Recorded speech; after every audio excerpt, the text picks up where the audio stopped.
สบายดีเนาะมาพบกับต้นอีกแล้วพบกับเบาต้นลูกคนเหนียววันนี้มากินข้าวแรงน้ำกันกะเพราป่าไข่ดาวเฮ็ดเองกินเองอยู่คนเดียวตามเคยบ่มีใครอยู่ต้องได้เฮ็ดกินเองเฮ็ดเองทุกขั้นตอนเนาะนับแต่เอาป่ามาสำแหละมาคั่วแล้วก็ตำเครื่องผัดกะเพราป่าแต่ว่าบ่ได้ถ่ายตอนคั่วป่าเบิ่ง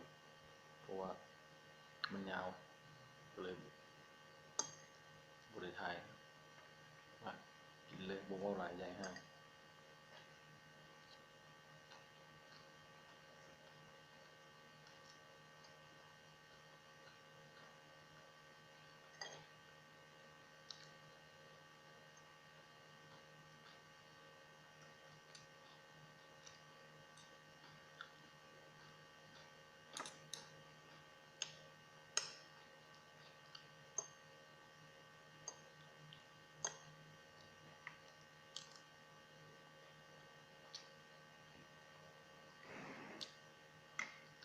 กินแก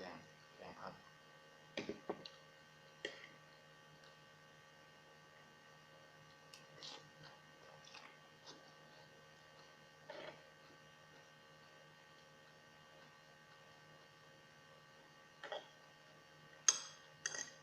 มื้อนี้กินอาหารจานเดียวมื้อวานนี้กินซอยจุไปแล้วเมื่อวานนี้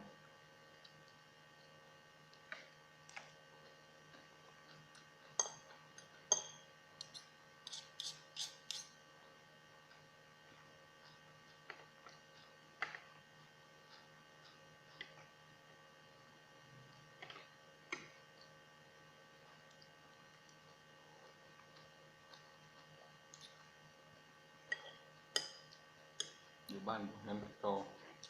บ่ได้ไปไสบ่แม่นอยู่ไร่อยู่นาเนาะอันนี้อยู่บ้านอยู่เรือนมื้อนี้อากาศดีฝนตกหาก็หยุด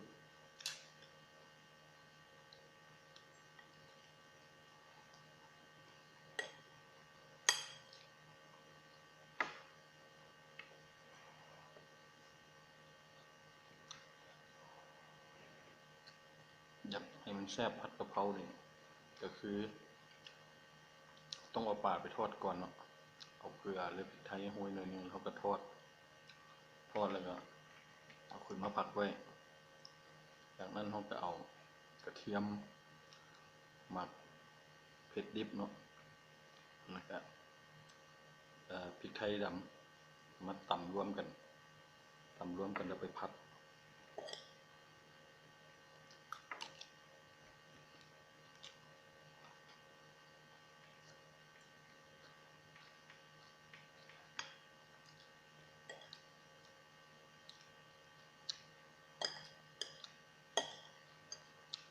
ให้หอมแล้วก็จากนั้นก็เอาเครื่องเอา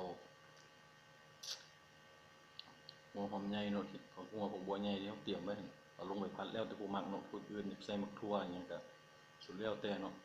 แต่ว่าเบาต้นนี่ใส่หัวผักบัวใหญ่เอาลงไปผัดหัวผักบัวใหญ่นิ่มปรุงรสตามมักเนาะเช่นว่าน้ำส้มสายชูเนาะหรือว่าไผสิมักใส่บักนาวก็ใส่แล้วก็ใส่น้ำตาลน้อยนึงเนาะใส่ซีอิ๊วเนาะแล้วก็ผัดให้เข้ากันจากนั้นก็เอาปลาที่พักไว้หั่นเอาลงแล้วก็เอาใบกะเพราใส่แล้วก็เอาน้ำมันหอยใส่แล้วก็คนๆให้มันเข้ากันอีกครั้งนึงหน่อยนึงเราก็ปิดไฟเลยเนาะ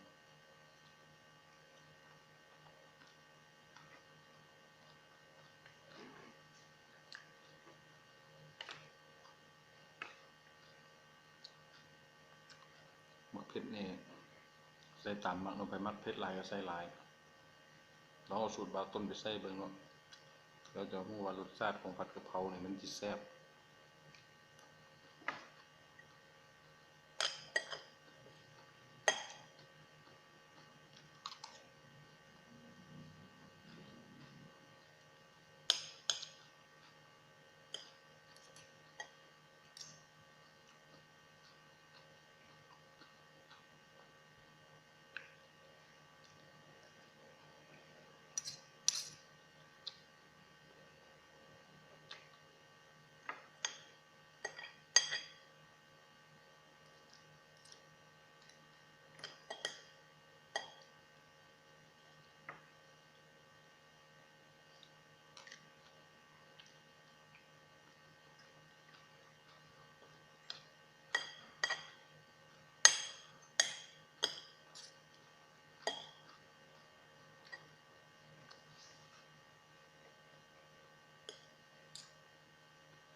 ส่วนว่าคลิปนี้ก็เอาไว้เท่านี้ก็แล้วกันเนาะเพราะว่าบ่มักเฮ็ดคลิปยาวเนาะย่านหมู่ทุกคนเพื่อนๆทุกคนขี้คร้านเบิ่งนะก็เลยว่าคลิปสั้นๆเอานะผู้ใดมักก็กดไลค์กดแชร์ให้เด้อไปเข้ามาเบิ่งเลยเอาก่อนสิไปก็คำยังไงจะคำหนึงให้พี่น้องได้เบิ่งให้หมู่พวกได้เบิ่ง